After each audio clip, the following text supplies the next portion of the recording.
Catriona Gray, binulgar ang relasyon ni Moira De La Torre at Samuel V. Makailan nagbigay ng malaking gulat sa publiko si Catriona Gray ang Miss Universe 2018 matapos niyang ibulgar ang di umano'y relasyon ni Moira De La Torre at Samuel V. Ang kanyang pahayag ay nagdulot ng mga tanong at pang-uusap sa social media na nagbigay diin sa mga intriga at kontrobersya sa mundo ng showbiz.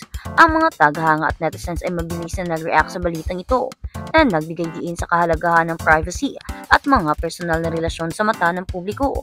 Si Moira De La Torre at Samuel V ay kilalang kilala sa industriya ng entertainment sa Pilipinas. Si Moira, isang singer, actress at TV host, ay matagal nang nasa mata ng publiko.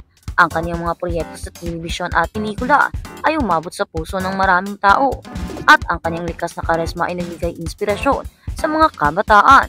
Sa kabilang banda, si Samuel V ay isang mahusay na aktor at musician na kilala sa kanyang mga makabagpagdamdaming papel at ang kanyang husay sa pag-arte. Ang kanilang relasyon ay isa sa mga bagay na palaging pinag-uusapan ng mga tao, kaya't hindi na nakapagtataka na ibinulgar ni Catriona ay nagbigay diin sa mga intriga. Ayon sa mga ulat, ang ibinulgar ni Catriona ay nag-ugat mula sa kanyang mga interaksyon sa mga kaibigan at mga kakilala sa industriya. Sa isang panayam, inamin ni Catriona siya ay may alam sa mga nangyayari sa kanilang dalawa at tila nagpahayag ng kanilang suporta sa kanilang relasyon. Ang kanyang mga salita ay nagbigay diin sa posibilidad ng isang romantikong koneksyon sa pagitan ni Moira at Sam, na nagbigay daan sa mga haka-haka at espekulasyon mula sa mga tagahanga. Ang balita tungkol sa relasyon ni Moira at Sam ay nagbigay diin sa hamon na dinaranas ng mga artista sa kanilang mga personal na buhay. Sa mundo ng showbiz, ang bawat takbang ng isang tao ay madalas na sinusubaybayan ng publiko at ang mga intriga at chismis ay mabilis na kumakalat. Ang mga ganitong sitwasyon ay naging sanhi ng hindi pagkakaintindihan at hidwaan sa mga tao, at ang pagkakasangkot ni Catriona ay nagbigay ng bagong dimensyon sa issue. Maraming mga tagahanga ang nagbigay ng kanilang opinyon sa social media tungkol sa ibinulgar ni Catriona. Ang mga reaksyon ng iba ay nag-iiba-iba, mula sa mga positibong komento na sumusuporta sa relasyon hanggang sa mga negatibong reaksyon na nagdududa sa intensyon ni Catriona. Ang mga netizens ay hindi nagdadalawang isip na ipahayag ang kanilang salubin at ang mga diskurso sa social media ay naging masigla. Ang ganitong mga usapan ay nagpapakita ng kung gaano kalalim ang interes ng mga tao sa buhay ng kanilang mga paboritong artista. Sa kabila ng mga intriga, si Moira De La Torre ay nagbigay ng kanyang pahayag upang ipagtanggol ang kanyang sarili sa kanyang mga social media accounts. Inamin niya ang hirap na dulot ng mga balita at chismis. Sinabi ni Moira na siya ay naglalayong maging tapat sa kanyang sarili at sa mga tao sa kanyang paligid. Ang kanyang pahayag ay nagbigay diin na tunay na relasyon ay dapat na nakabatay sa pagtitiwala at pag-unawa na mahalaga sa pagbuo ng matibay na ugnayan. Si Samuel V sa kanyang bahagi ay hindi rin nakaligtas sa mga tanong at usapan sa kanyang mga pahayag. Nagbigay siya ng suporta kay Moira De La Torre, nagpakita ng pagkakaisa sa kanyang partner. Ang kanilang samahan ay nagpatunay na kahit sa kabila ng mga pagsubok, sila ay handang lumaban para sa kanilang relasyon. Ang pagkakaroon ng suporta mula sa isa't isa ay isang mahalagang aspeto sa kanilang pagbuo ng magandang samahan. Ang incident ito ay nagbibigay diin sa mga mas malawak na usapan tungkol sa mga isyu ng privacy sa showbiz. Ang mga artista ay madalas na nahaharap sa mga pagsubok na dulot ng kanilang reputasyon at ang kanilang mga personal na buhay ay madalas na nakalantad sa mata ng publiko. Sa mga pagkakataong tulad nito, mahalaga ang pag-unawa at respeto sa mga artista na may karapatan din na ipagtanggol ang kanilang sarili at ang kanilang mga relasyon. Sa huli, ang ibinulgar ni Catriona Gray tungkol sa relasyon ni Moira De La Torre at Samuel V ay nagbigay na matinding issue. At sa kabilang banda, Samuel V, hinaming mahal pa si Catriona. Hindi mapigilan ni Samuel V na ang maging emosyonal nang kamustahin siya sa isang interview hinggil sa nangyaring hiwalayan nila ng dating kasiktahan na si Catriona Gray. Ayon kay Sam, hindi raw madali ang nangyaring breakup sa kanila ni Catriona dahil lang daw sa simpleng relasyon mayroon sila ng beauty queen. Hinamin din ni Sam na mahal pa niya at nag-care pa rin siya sa kanyang ex-fiancé. Hanggang ngayon, nauna nang sinabi ni Sam na walang sangkot na third party sa hiwalayan nila ni Catriona.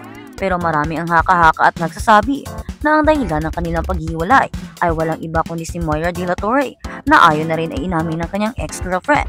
Kaya sila naghiwalay. Ito ang haka-haka ng mga tao na posibleng naghiwalay silang dalawa dahil sa mga selos or kung ano-ano pa, or dahil sa mga posibleng ipinapakita nilang dalawa na parang nakakapagduda. Siguro mawalay si Catriona Gray dahil sobra na ang stress at overthinking na nangyari sa kanya, kaya naman mas pinili niya ang peace of mind. Kaya siguro nagmo-move on na lang siya, or let's say, hinahanap na lang niya muna ang kanyang sarili. Binibigyan niya ng happiness sa pamamagitan ng mga travel upang malimutan ang masalimuot at masakit na naranasan sa kanilang relasyon dalawa ni Sam. Hindi naman talaga maikakaila na makikita mo naman na mahal ni Catriona si Sam. Iniwan pa nga niya ang dati niyang kasintahan.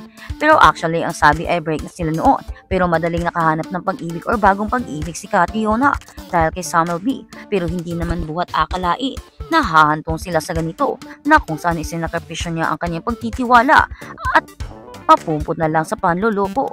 Kaya naman hindi buhat akalain ni Catriona at hindi niya matanggap-tanggap. Kaya ayun na siya ay nakipaghiwalay kay Samuel B. At kay Samuel B naman, hindi niya siguro matanggap ang paghiwalay nila ni Catriona. Lalo pa't makikita mo naman na sobrang sincere at mahal na mahal niya si Cat. Kaya naman, marami ang nagtatanong, tungkol ba talaga ito sa third party issue? Pero sinasabi naman ni Samuel B. na walang third party issue na nangyayari at wala silang relasyon ni Moira De La Torre. At inaantay naman ng marami ang mga sagot ni Moira De La Torre tungkol sa isyong ito dahil hindi naman na siya nagsasalita tungkol sa issue. Buhat akalain naman na parating tahimik lang si Moira De La Torre sa mga issue. Wala siyang nilalabas na mga statement upang linawin ang issue, upang magpaliwanag or kung ano-ano. Siguro ay ayaw na niyang makialam sa issue, lalo na't wala naman talaga siyang kinalaman at gusto niya ang peaceful life at hindi naman siguro magagawa ni Moira De La Torre ang magloko. Dahil naman siya ay niloko, alam niya ang feeling ng niloloko at alam niya kung gaano ito kasakit at sobrang bait na tao ni Moira De La Torre, kaya naman imposibleng magawa niya ang manloko, lalo na kay Catriona Gray na isang mabait na tao, sobrang sweet at sobrang caring.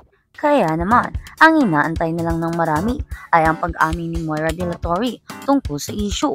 Ang kanyang statement na lang ang hinahantay ng marami ng mga fans upang maayos dahil marami naman ang nag-aasa at umaasa pa na mababalik pa ng dating magjowa ang kanilang relasyon at ang kanilang engagement. Kaya naman, hinaantay na lang namin si Moira De La Torre na magsalita tungkol sa ano naman kaya talaga ang totoong dahilan ng issue kung bakit naghiwalay sina Sam at Catriona Gray dahil sa wala namang basihan at walang mga eksplanasyon sa kanilang paghiwalay. Marami ang gumagawa ng issue at marami na ang taong nadadamay tulad ni Moira De La Torre na isang napakabait na tao at tahimik. Wala siyang issue. Siya pa nga yung niloloko. Tapos ngayon, siya pa ang kinokonek na nanloloko at naging third party sa relasyon ni Catriona Gray at Samuel B. Kaya naman, hindi naman talaga makakatotohanan ito. Hindi ka panipaniwala dahil sobrang bait ni Moira. Kaya naman, inaantay na ng marami ang explanation ni Catriona at Sam na huwag na nilang bitingin ang mga tao upang wala ng taong madamay, lalo na si Moira De La Torre na sobrang inosente pa.